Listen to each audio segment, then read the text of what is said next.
Elle acheta le déjeuner à un inconnu avec son dernier dollar, sans savoir qu'il était le nouveau PDG de l'entreprise où elle passait un entretien. La pluie s'était transformée en une légère bruine, peignant le trottoir de reflets miroitants gris et jaunes des voitures qui passaient. Riley Morgan serra son manteau autour de sa silhouette fine, ses cheveux blonds humides collant légèrement à ses joues. Dans une main, elle serrait un curriculum vite plié, légèrement froissé. L'encre avait commencé à baver sur les bords, mais elle le tenait comme s'il était fait d'or. Un autre entretien, une autre chance, peut-être. Son estomac grogna. Assez fort pour qu'elle l'entende, elle avait sauté le petit déjeuner. Encore une fois, elle jeta un coup d'œil dans son portefeuille en attendant au passage piéton. 4,16 $. Elle pouvait s'acheter un café ou le garder pour le bus, mais c'était tout. Le feu changea. Elle avait à NCCDIA. Ses bottes éclaboussant légèrement dans une flaque peu profonde juste devant la charcuterie du coin. Elle le vit. Un homme d'âge moyen, en chemise froissée et indélavée, avait glissé sur le trottoir mouillé. Un sac en papier brun avait éclaté à côté de lui, incendouillé une boisson éparpillée. Trompé. Il grimaça en essayant de se lever. Une main serrant son côté, les gens passaient devant lui. Personne ne s'arrêta. Riley n'hésita pas. Elle courut, s'agenouillant à côté de lui. Savadil leva les yeux. Surpris. La pluie avait noirci ses cheveux et trempé ses manches. Je crois que oui. Juste mon orgueil blessé, surtout. Elle lui tendit la main, le stabilisant tandis qu'il se levait. Il épousta son pantalon, jeta un coup d'œil au déjeuner ruiné sur le sol, puis laissa échapper un petit rire autodérisoire. « Eh bien, voilà mon déjeuner. » Sans un mot, Riley se retourna et entra dans la charcuterie. Quelques minutes plus tard, elle en sortit avec une bouteille d'eau et un sandwich frais au dinde enveloppé dans du papier ciré. Elle les lui tendit. Il cligna des yeux.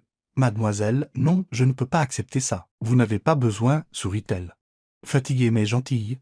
Vous avez l'air de n'en avoir plus besoin que moi. » Il le prit avec hésitation, toujours stupéfait. Puis vint la question douce, curieuse, honnête. « Pourquoi faites-vous ça » demanda-t-il. « Vous ne me connaissez même pas. » Le sourire de Riley s'adoucit. Sa voix basse. « J'ai été celle qui était allongée par terre.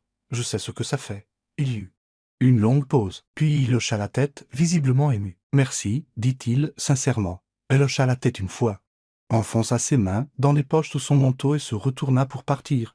Il l'appela. « Comment vous appelez-vous » Elle hésita. Puis, par-dessus son épaule. « Riley. »« Merci, Riley, » répéta-t-il. Mais elle s'était déjà fondue dans la foule. Elle ne regarda pas en arrière. Si elle l'avait fait, elle l'aurait peut-être vu la regarder s'éloigner avec une étrange expression dans les yeux.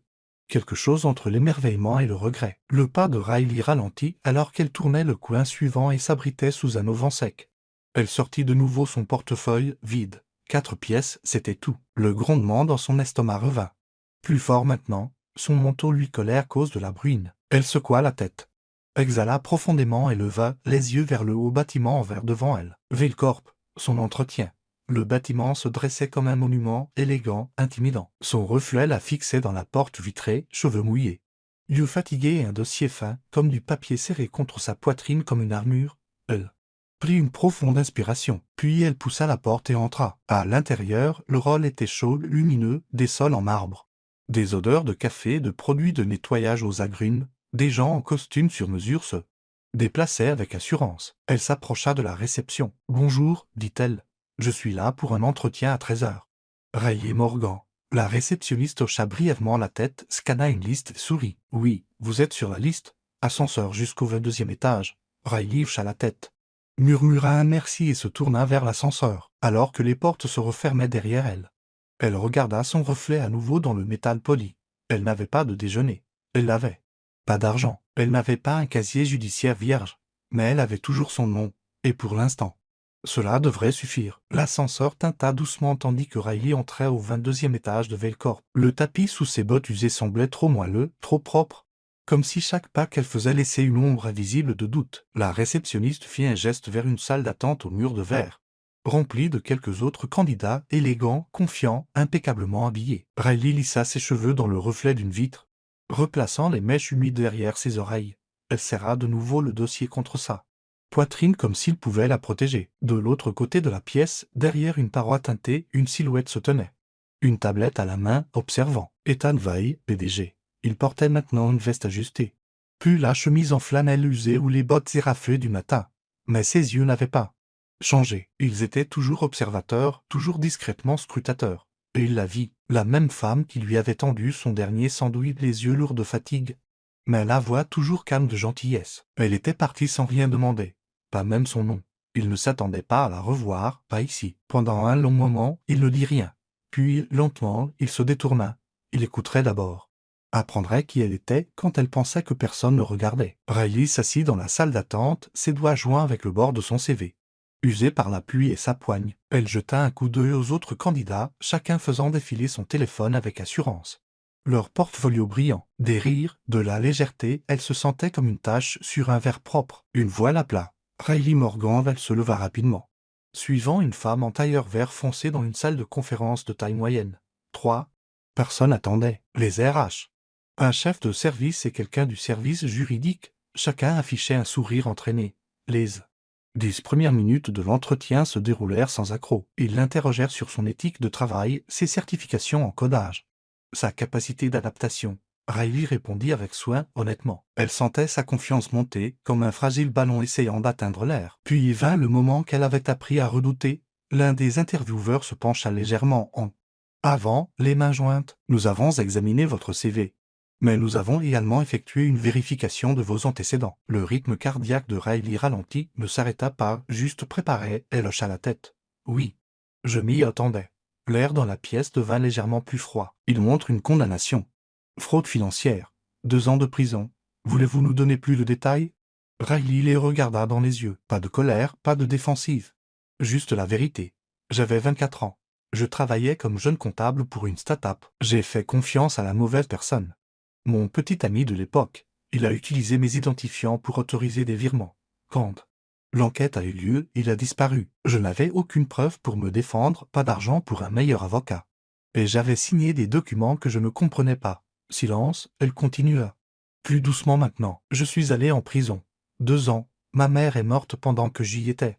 J'ai manqué les funérailles et quand je suis sorti, j'ai décidé que ce ne serait pas la fin de mon histoire. L'un des panélistes se racla la gorge. Un autre regarda de nouveau son CV. Non plus avec intérêt mais avec calcul. J'ai fait des petits boulots depuis. Ajouta Riley. Personne ne voulait prendre de risques, mais je n'ai pas arrêté d'apprendre. J'ai obtenu 3 nouvelles certifications. Enseigner le codage à des enfants dans un centre communautaire.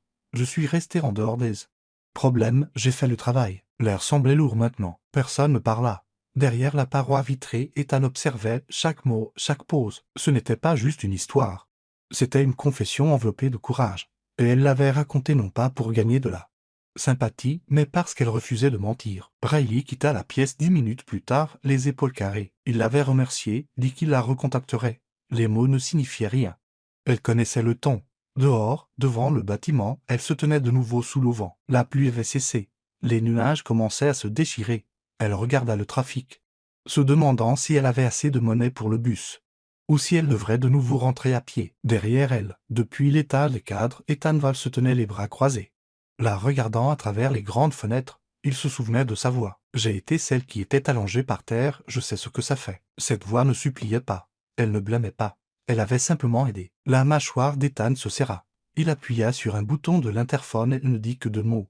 Retenez son dossier. La salle de conférence parut plus froide la deuxième fois que Riley s'y assit. C'était peut-être la climatisation. C'était peut-être le changement de ton. Elle s'assit droite, les mains calmement jointes sur la table. Même si elle sentait ses phalanges se crisper chaque fois que quelqu'un jetait un coup d'œil à la dernière page de son dossier. 3 intervieweurs restaient. Monica des RH. David de l'équipe technique et un conseiller juridique principal nommé Barrett. Ils avaient commencé de manière cordiale, même amicale. Ils avaient complimenté ses échantillons de code, son travail communautaire, ses réponses sur la collaboration en équipe et la résolution de problèmes. J'aime la façon dont vous avez cartographié la réconciliation des données pour ce projet à but non lucratif, avait dit David. Logique claire, efficace. Riley avait hoché la tête, reconnaissante. Mais maintenant, tous les regards avaient changé et l'énergie aussi. Barrett parla le premier. Mademoiselle Morgan, nous avons examiné vos qualifications. Et je ne dirai pas qu'elles sont solides, mais liées à une autre question. Riley hocha la tête. Sachant déjà où cela allait la mener, il tapota le dossier. Votre condamnation. Une pause. Riley inspira, puis le regarda droit dans les yeux. Oui. J'ai été reconnu coupable de fraude financière il y a 3 ans. J'ai purgé 2 ans. Personne ne bougea. David fit tourner son stylo entre ses doigts. Riley continua. Sa voix ne tremblait pas. Je n'ai pas fait ce qu'ils m'ont reproché. J'étais naïve. J'ai fait confiance à quelqu'un que je n'aurais pas dû. Mais le système s'en moquait. J'ai signé des choses que je ne comprenais pas. Et quand tout s'est effondré, il a disparu. Je suis resté. Et j'ai payé. Barrett se pencha en arrière. Mais vous avez été libéré plus tôt, pour bonne conduite, dit-elle. J'ai passé chaque jour à apprendre, à enseigner. Je suis sorti de prison avec une certification en codage et un emploi de serveuse. Je n'ai plus de problème depuis, et plus que ça, j'ai été présente, pour mon travail, pour les enfants que j'ai encadrés, pour moi-même. Une autre pause. Je ne suis pas là pour effacer mon passé, ajouta-t-elle. Plus doucement maintenant. Je suis là pour prouver qu'il ne m'a pas détruite. Monica baissa les yeux. Ses doigts joints avec le bord du dossier. David parut incertain. Barrett croisa les bras. Nous sommes une entreprise de premier plan. Nous traitons des données sensibles, des clients. Important. Il ne s'agit pas seulement de ce que vous avez fait, mademoiselle Morgan. Il s'agit de la perception, de la confiance. Je comprends. Dit Riley, je demande juste que vous me jugiez sur ce que j'ai construit après ma chute. Et non sur le moment où je suis tombé. Le silence revint. Il s'étira plus longtemps cette fois. Finalement, Monica se racla la gorge. Merci. Riley, nous apprécions votre transparence et votre temps. C'était la ligne, le renvoi poli. Elle se leva, hocha la tête une fois et ramassa ses affaires. Aurais-je de vos nouvelles? Demanda-t-elle doucement. Barrett répondit le premier. Nous vous informerons après avoir examiné tous les candidats finaux. David ne la regarda pas. Dans les yeux, Monica fit un sourire tendu. Merci encore. Riley sortit de la pièce. Le dos droit mais les épaules légèrement plus basses qu'à son entrée. Elle traversa le rôle de Valcor, son reflet passant sur le verre et le chrome. Son estomac grogna de nouveau, mais elle l'ignora. Dehors, la bruine avait recommencé, légère, persistante. Elle n'ouvrit pas son parapluie. Elle laissa l'eau frapper sa peau tandis qu'elle descendait les marches. La ville l'engloutissant de nouveau. Quelque part derrière elle, à un étage supérieur. Ethan Val l'avait regardé. Il ne dit pas un mot, mais sa mâchoire se serra et sa décision avait déjà commencé à se former. Ethan était seul dans son bureau. L'horizon de la ville s'étalait derrière lui comme une peinture de lumières inatteignables. Mais son attention restait sur le dossier Kraft devant lui, celui étiqueté Riley Morgan. Il avait regardé la vidéo de l'entretien 2 fois, la façon dont elle tenait bon. La façon dont sa voix ne suppliait pas mais expliquait, la façon dont elle ne sciait pas. Même lorsque le silence était utilisé comme une arme, il tapota légèrement son CV du doigt. Puis, avec une inspiration brusque, il décrocha le téléphone et composa un numéro. Juridique, répondit une voix. C'était Anne Val. J'ai besoin d'une vérification complète des antécédents de Riley Morgan. Pas seulement la condamnation. Je veux les retranscriptions du tribunal, les notes de l'avocat commis d'office. Et toutes les poursuites civiles en cours liées à l'affaire. Il y eut une pause à l'autre bout. Oui. Monsieur, tout de suite. Il raccrocha et fixa de nouveau sa photo épinglée en haut du dossier. Cheveux blonds. Un sourire calme qui ne correspondait presque pas à l'histoire en dessous. Quelques heures plus tard, le rapport arriva. Ethan lut chaque page et ce qu'il trouva était pire que ce qu'il attendait. Le petit ami, Sean Ramsey, avait fait l'objet d'une enquête pour 3 autres crimes financiers. Tous abandonnés faute de preuves. Le nom d'Ariel avait été le seul associé aux autorisations. Signé. Sa défense juridique avait été presque inexistante, aucune enquête de suivi après sa libération. Et aucune véritable tentative de prouver son innocence. Jusqu'à maintenant. Ethan ferma le dossier. Exhala lentement et décrocha son portable. La voix qui répondit était plus âgée, mais forte. Ethan, tout va bien, salut, papa, dit Ethan. Tu as une minute? Pourquoi? Toujours. Il fit une pause. Tu te souviens quand tu m'as dit que les affaires ne concernent pas seulement le profit, mais aussi les gens avec qui tu les construis? Son père rit doucement. Ça me ressemble. Pourquoi? Ethan regarda de nouveau la photo. Je crois que j'ai rencontré l'une de ces personnes sous la pluie. Tenant un sandwich, il y eut un silence au bout du fil. Puis le doux murmure de la curiosité. Raconte. Ethan le fit. Pas tous les détails, mais assez. Quand il eut fini, son père dit doucement. On dirait qu'il est temps de voir quel genre de leader tu veux vraiment être. Ethan hocha la tête. Oui, je crois que oui. Le lendemain matin, une demande de réunion fut envoyée au comité d'embauche. Présence obligatoire requise. La salle se remplit lentement, plus de murmures que d'habitude. L'atmosphère dans la salle de conférence était incertaine. Comme si l'air lui-même s'était arrêté pour écouter. Le comité d'embauche était assis autour de la table polie. Des CV et des vérifications d'antécédents soigneusement pilés. Mais aucun des papiers ne semblait plus net, pas pré-railli. Barrett du service juridique se racla la gorge, refermant le dossier de Riley avec un léger claquement. Ses réponses étaient solides, sans aucun doute, mais la condamnation. Nous ne pouvons tout simplement pas l'ignorer. Monica des RH semblait déchirée, et pourtant, elle en a assumé chaque partie, n'a pas éludé. N'a pas excusé, cela signifie quelque chose, mais est-ce suffisant? Davy murmura, se frottant l'arrière du cou. Nous sommes Veilcorp.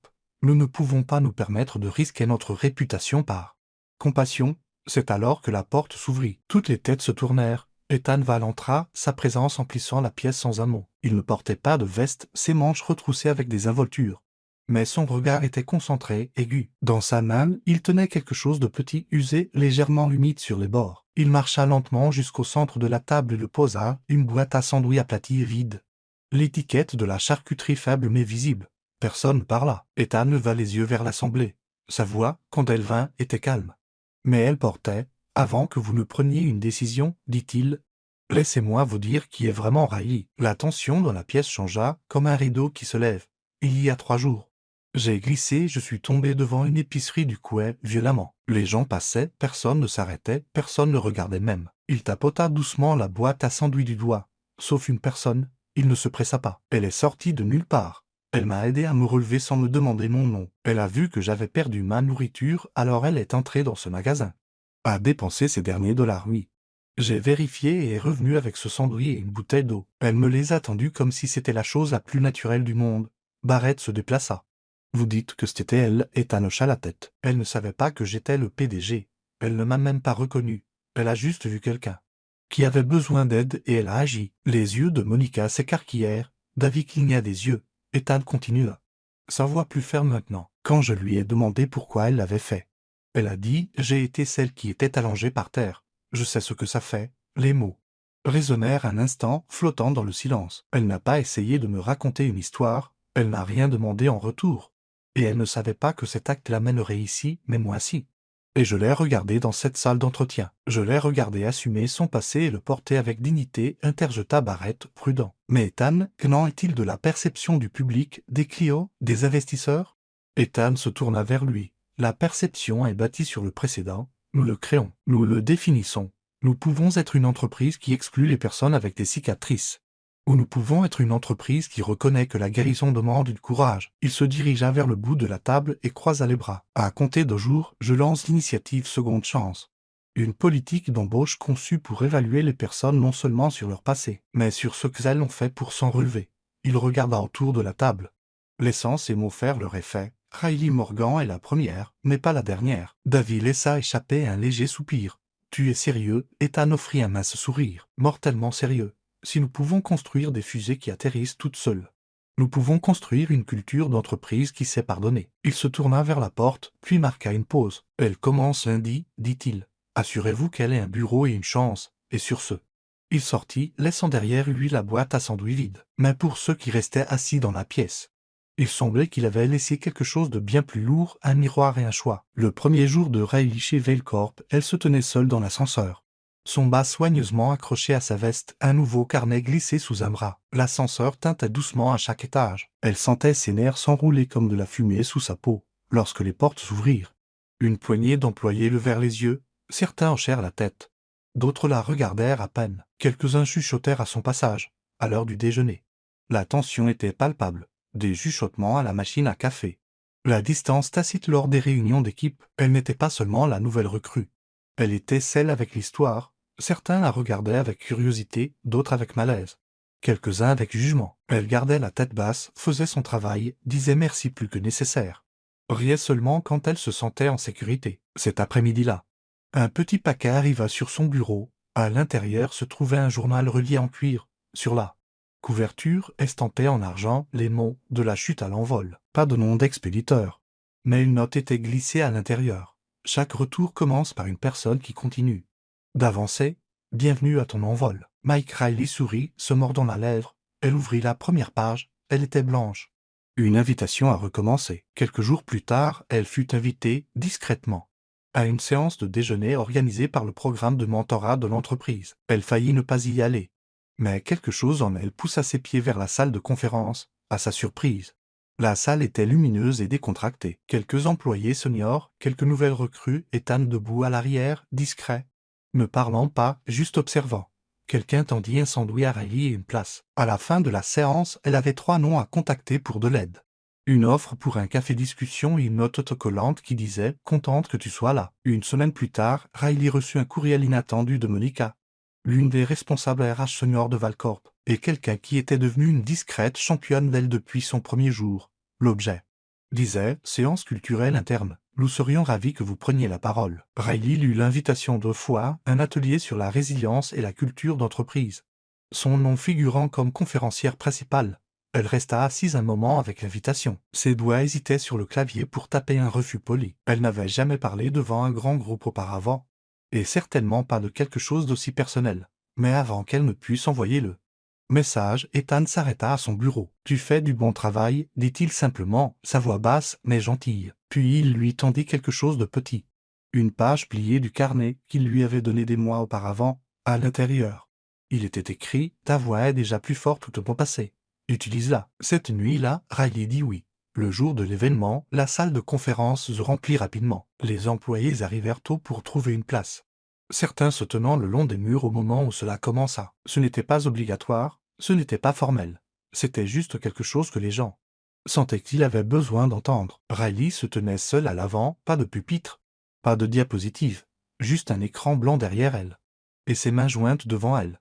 Elle n'avait pas apporté de notes. Elle ne cita pas de statistiques et ne fit pas un discours répété. Elle dit la vérité. Il fut un temps, il n'y a pas si longtemps, commença-t-elle, où la seule étiquette que les gens voyaient sur moi était ancienne détenue. Personne ne demandait pourquoi, ou comment, ou qui j'étais avant ou après. La pièce se tut. J'ai postulé à des dizaines d'emplois, continua-t-elle, la plupart m'ont ignoré. Les autres m'ont rejeté, et puis quelqu'un m'a vu. Elle fit une pause, laissant son regard parcourir lentement la pièce jusqu'à ce qu'il se pose sur Ethan. Debout à l'arrière, les bras croisés, observant tranquillement. Elle fit un doux sourire. « Je ne suis pas là parce que quelqu'un m'a sauvé, dit-elle, sa voix gagnant en force. Je suis là parce que quelqu'un m'a vu et a cru que les meilleures parties de moi existaient. » Toujours et valait le risque. Il n'y eut pas d'applaudissements encore. Juste un silence partagé qui disait que tout le monde dans la pièce comprenait quelque chose de plus profond qu'avant. Elle sourit de nouveau, plus doucement cette fois. « Cette entreprise m'a donné une chance, mais plus important encore, elle m'a donné un miroir. Un qui ne reflétait pas l'échec, mais l'envol. » Les premiers applaudissements vinrent d'un jeune stagiaire, puis quelques autres. Puis toute la pièce applaudit, non par politesse, mais en reconnaissance. Ensuite, les gens firent la queue pour lui serrer la main, partager leurs histoires. Chuchoter merci. Quelques-uns avaient les larmes aux yeux, beaucoup hochaient simplement la tête. Comme pour dire « je te vois ». Et quelque part derrière la foule, Ethan observait. Il n'avait pas besoin de s'avancer. Il n'avait pas besoin de reconnaissance. Il avait déjà fait la chose la plus puissante qu'il pouvait faire. Il lui avait donné la parole. Et maintenant Riley s'y tenait complètement, fermement et magnifiquement par elle-même. Le bureau était presque silencieux, à l'exception du léger bourdonnement des lumières fluorescentes et du soupir occasionnel du vent balayant les hautes fenêtres. Il était presque 23 heures. Et la ville à l'extérieur de la façade vitrée de Valcorp s'était tue dans la nuit. À l'intérieur, une seule lumière brûlait encore doucement, celle de Riley. Elle était assise seule à son bureau. Des papiers étalés devant elle comme un plan de bataille. Graphiques, notes, scripts de répétition, demain matin. Elle présenterait à un panel interdépartemental, proposant une proposition qu'elle avait aidé à concevoir à partir de zéro. C'était sa première chance de prouver qu'elle n'était pas seulement un symbole, mais une stratège, capable, préparée, essentielle. Mais ses yeux étaient lourds maintenant. Elle se frotta les tempes. Clignait des yeux, essaya de se concentrer. 5 minutes de plus, murmura-t-elle, posant son stylo et posant sa tête sur ses bras croisés, juste 5. Elle ne sentait jamais le sommeil la gagner. Ethan était revenu au bureau pour une tablette oubliée. Sa soirée avait été longue. Appel d'investisseurs, document à signer. Alors qu'il entrait dans l'espace de travail faiblement éclairé, il remarqua la seule lueur venant d'en face. Curieux, il s'approcha tranquillement et s'arrêta. Là, à son bureau, se trouvait Riley, la tête posée sur une pile de notes, respirant doucement. Son corps légèrement recroquevillé sous le calme fluorescent. Son front gardait encore un léger pli, comme si elle s'était endormie en pleine pensée. Il hésita, puis, doucement, il enleva son manteau et le drapa sur ses épaules. Le tissu effleura doucement sa peau et elle bougea, mais ne se réveilla pas. Il regarda autour de lui, puis entra dans la salle de pause. Quelques minutes plus tard, il revint avec une tasse en papier, du thé à la camomille. Encore chaud, il le posa près d'elle avec un soin silencieux, puis s'assit sur la chaise en face d'elle. À cet instant, la regardant dormir, calme, sans défense, il ressentit quelque chose d'inhabituel, pas de pitié, pas d'admiration, de la confiance, comme si quelque chose dans son silence parlait à une partie de lui qu'il n'avait pas entendu depuis des années. Elle bougea de nouveau et lentement ses yeux clignèrent. Un instant, elle fut confuse, Puis elle vit la veste sur ses épaules. Et le thé à côté d'elle. Elle se redressa rapidement. « Oh, mon Dieu, je suis tellement désolée. Je ne voulais pas. » Ethan leva une main. « C'est bon. Je ne voulais pas te réveiller. Tu avais l'air de m'en avoir besoin. » Elle passa une main dans ses cheveux ébouriffés. Gêné, je révisais juste pour demain. Tu as bien mérité de te reposer, dit-il, souriant doucement. Allez, je te ramène à la maison. La voiture roula dans les rues calmes de la ville. Le jazz murmurant doucement à la radio. Un doux parfum de cannelle et de cèdre flottait d'un diffuseur accroché à la ventilation. Riley était assise les mains sur les genoux, luttant contre le poids derrière ses yeux. « Tu peux te reposer, dit Ethan, les yeux sur la route. On a encore un peu de temps. Je vais bien, répondit-elle doucement. Mais 5 minutes plus tard, sa tête tomba contre le siège. Le sommeil la prit sans lutte. Ethan jeta un coup d'œil. Les réverbères éclairaient son visage d'âne. Hors d'où, une mèche de cheveux était tombée sur sa joue. Flottant légèrement à chaque respiration, sa main bougea presque d'elle-même, se leva doucement. Hésitant près de son visage, il ne savait pas pourquoi il le faisait. Seulement que quelque chose en lui désirait lisser ses cheveux, non pas pour l'apparence, non pas pour le confort, mais parce que d'une manière ou d'une autre, elle était devenue quelqu'un qu'il ne voulait plus que le monde blesse, juste au moment où ses doigts s'approchaient de sa joue.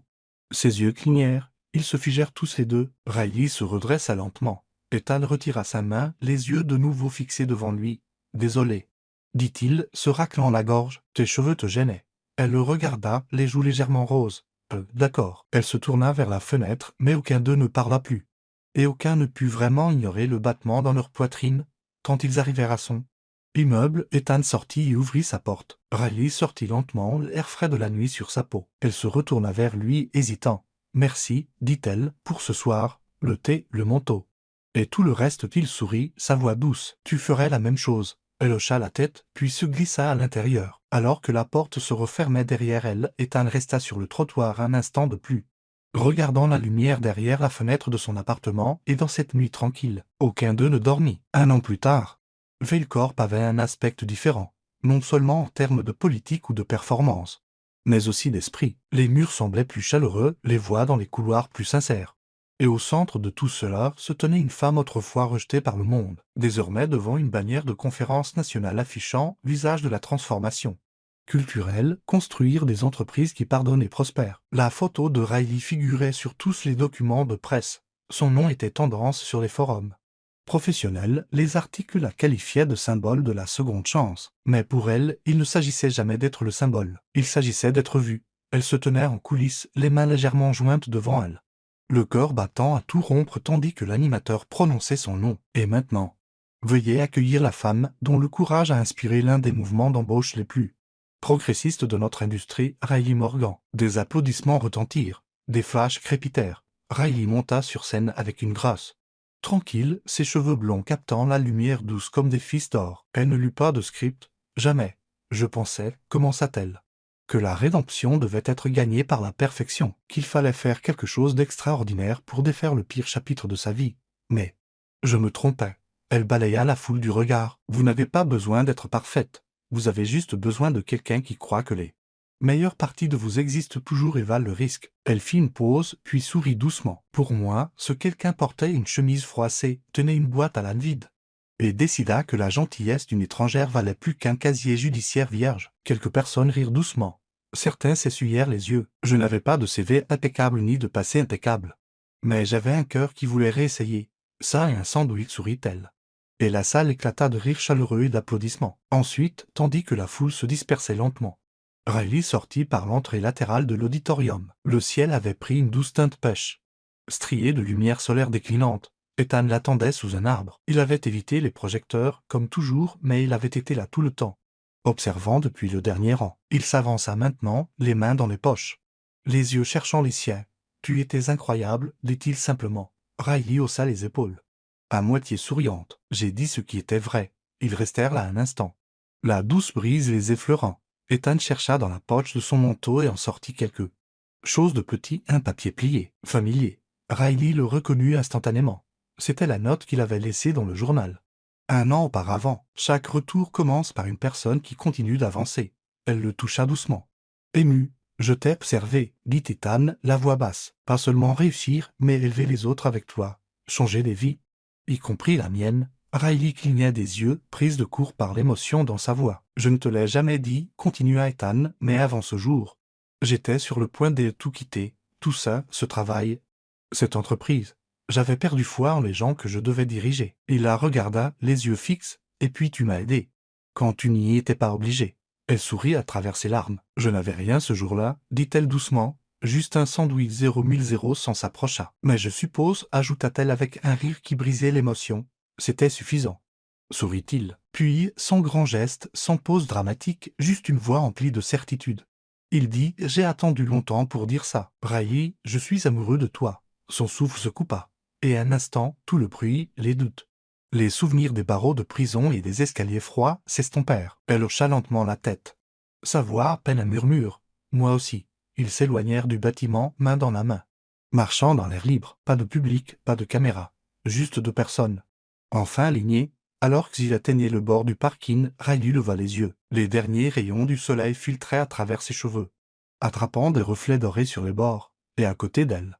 Ethan sourit, non pas à cause de la lumière, mais parce qu'il savait. Cette femme lui avait un jour donné le déjeuner, et maintenant, elle lui avait donné une raison de croire à nouveau. Si cette histoire a touché votre cœur, vous a fait croire de nouveau aux secondes chances, ou vous a simplement rappelé qu'un petit acte de gentillesse peut tout changer, alors vous êtes exactement là où vous devez être. Chez Soul Story, nous vous apportons des récits réels, bruts et magnifiquement imaginés qui parlent de la force de l'esprit humain, du pouvoir de la compassion et du courage tranquille qu'il faut pour recommencer. N'oubliez pas d'aimer, de vous abonner et de cliquer sur la cloche de notification, afin de ne jamais manquer une histoire qui pourrait changer votre façon de voir le monde. Même un tout petit peu. Merci d'avoir regardé et souvenez-vous, parfois, il suffit d'un sandwich. Et de quelqu'un qui ose voir le bien en vous. Abonnez-vous maintenant à Soul Story où la guérison commence avec chaque histoire.